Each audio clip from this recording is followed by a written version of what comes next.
Dans l'exemple ici, je vais mettre les 4 circuits ici à 100%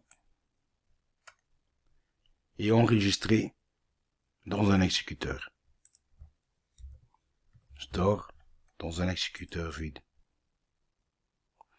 Je vais faire la même chose et l'enregistrer dans une deuxième exécuteur.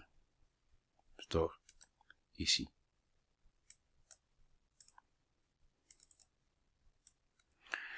Si nous lançons le premier exécuteur et on voit par exemple que le circuit 2 ne devait pas être dedans, la plupart des gens ils font le suivant.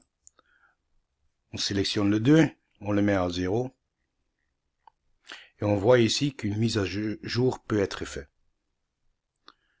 Dans la fenêtre de commande, il y a aussi le bouton Update qui clignote pour indiquer qu'on peut faire une mise à jour de la séquence numéro 1.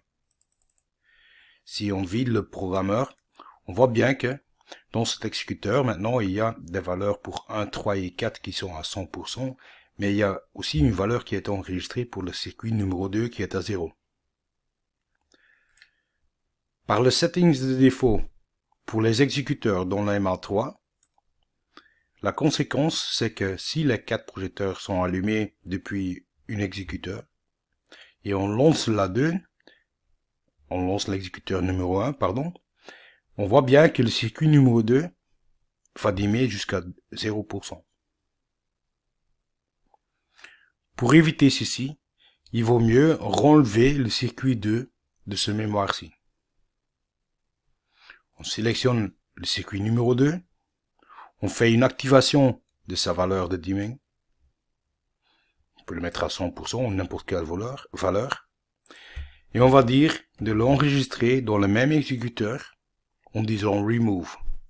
Dans ce cas-ci, la valeur qui est enregistrée pour le circuit numéro 2 est renlevée de la mémoire. On vide le programmeur et maintenant on voit bien que avec cet exécuteur-ci, on peut allumer les projecteurs, mais l'exécuteur numéro 1 ne contient plus une valeur pour le circuit numéro 2.